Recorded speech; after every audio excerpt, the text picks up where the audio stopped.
honestly, I don't want to give a comment. Wala ko dun sa event, and you know, all I know is exactly what you guys know, what I just saw, and I don't think it's right for me to comment on the issue kasi hindi naman ako kasali, and I better to no comment. Pero nag-worry ka ba para sa kanya? Or did you even text her ba? Or tweet? Or whatever? Like I said, I just heard about it kanina on the way here. Okay. So, yun. Pero Sam, ano naging reaction mo? Ikaw, nung pagkabasa mo o nung narinig mo o nabasa mo man siya pa, ano naging reaction mo, impact sa'yo, initial reaction mo when you learn about that? Ayoko lang mag-comment eh. I'd rather not comment kasi, yun nga, I know how showbiz is, and if you make a comment, it gets blown out of proportion lagi. And, you know, it's better for me that I'm not a part of it at all. I'd rather not comment about it. Pero ikaw, di ba kasi ex-girlfriend mo si Ann, di ba? Kilala mo na rin yan. Correct. Kasi sa kwentong lumalabas, parang nasabi niya, I can buy you, your friends, your this club. Is it rin sila pwedeng magkaganon ba si Ann? Na pwede masabi ko? Umiinom ba siya? Umiinom ba siya ng bongga talaga na pwede niyang magawa ganong mga bagay? Or is he something a little bit physical din ba? Ang konti? Parang sa pagkakakilala mo, especially during those time na kayo pa? Ay, yung past namin, I wouldn't want to share din, you know, the things that we've been through. Ay, matagal naman kami, but sa amin yun. I mean, whatever I experienced, whatever we experienced, first off, that's a long time ago naman, and second off, sa amin yun. I'd rather not share. But with the incident, Sam, do you think she was judged too quickly? Anong basa mo? Pwede rin ba? I think that's what always happens. I'm not talking just about this incident. I think with anything, especially yung status niya and people that are high status, the people always have you hold them so highly, and then when they do something wrong, you're quick to judge. And I think that happens with most people. And I mean, that's how it always is. Pero ito na lang, What Sam. do you say what's your plea to those who judge her? Wala, I don't want, kasi I can't, I don't want to comment kasi in terms of that event, kasi wala ako nandun, you know, I wasn't involved, I wasn't there, I didn't see it, I don't know, I just learned about it kanya, so parang ayoko na muna mag-comment kasi I don't. Were you shocked? I was, yes, of course I was shocked.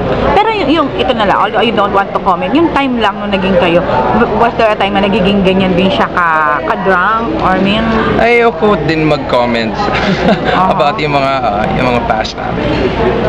Sam, ito na lang. Ano lang reaction mo kasi sinasabi ng ibang tao na ang mga artista karamihan, maganda yung image, pero kabaliktaran daw ako sa katotohanan. I'm sorry?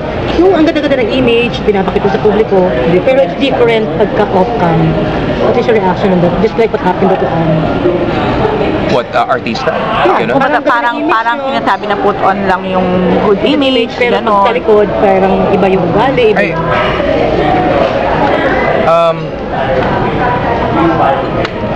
Everyone's gonna have their own opinion about what they think, you know, about different people. I mean, a lot of people say this and that about me, pero ang importante, alam mo kung ano ang totoo. And if you have things na alam mo na gusto mong ayusin sa sarili mo, ayusin mo. But if there's a lot of things na sinasabi ng mga ibang tao, it's not true, then you don't let it affect you. And in terms of that, there are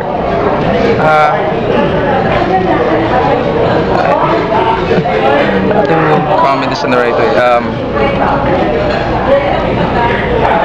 There always will be people. This showbiz is it's I guess a dirty business, I guess would be the word.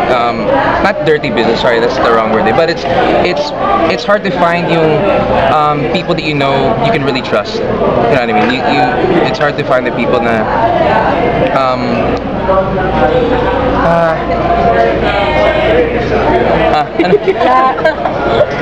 wag na naman magiging wrong, you know, yung ano lang ang payo mo or advice mo kay Ann? after what happened. Message mo sa kanya after this yung nangyari. Advice? I don't think I need to give advice there. She's been, in this even longer than me. Obviously, this is something that will pass. And with all the support that she has from all her friends and all her followers, I'm sure this will just, it'll go through. And I admire her courage for admitting her fault din. Bilang artista, sabi ko ba personally, ingat na ingat ka ba sa mga ginagawa mo, yung mga limitasyon mo, kasi mo pwede makasira mo sa good image mo bilang artista? You're always aware naman. Siyempre, lalo na pag maraming bata that are looking up to you. So,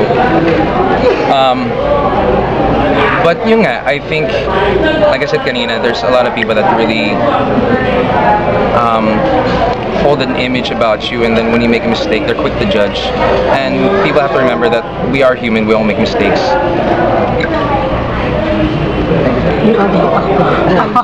Tingin mo yung nangyari kay Ann, na ano yung image? Makakasira ba? Makaka-apekto ba kaya to? Career. Bilang artista rin. Oo. Napahawak lang sa tiyan mo. Parang ano. Kayo. Wala.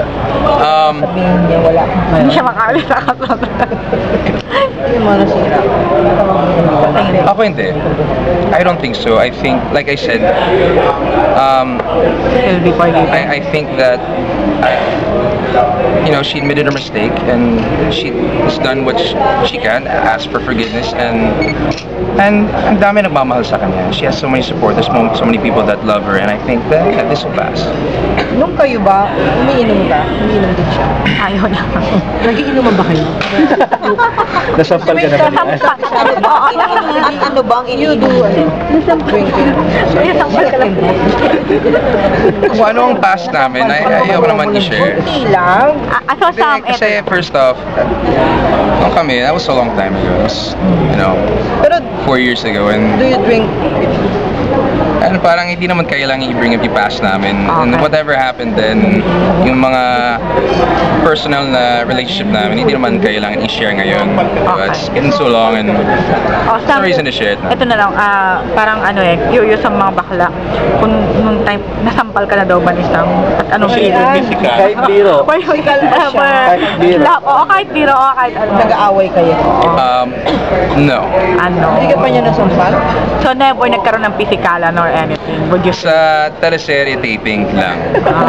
Sa eksena lang. So, on Pero sa cam yun, totoong on buhay, cam, off cam, hindi pa para malinaw. So wala siyang possibility na pwede maging gentleman ka naman. Pag galit na galit siya, anong ginagawa sa'yo? Nag-aaway? O yun na lang, ano pagkakakilala mo kay, ano na yun na lang? Nagagalit Ayoko nga i-share yung mga... Hindi, eto na lang, Sam, ano ang pagkakakilala mo kay Ann? Pag yun nga, pag galit siya, pagka feeling mo wala talaga siya sa proper state of mind niya na gano'n. Yun na lang. Ano? Anong pagkakakilala mo sa kanya pag gano'n? Siyempre, di ba, ikaw personally kilala mo siya. So, yun gusto lang namin malaman from your point of view, anong pagkakakilala mo sa kanya pag mga Like I ganun siya. said, our personal relationship is so long ago, and I'm sure Something changed. I can say we're both different people from, in terms of growing up and maturing din.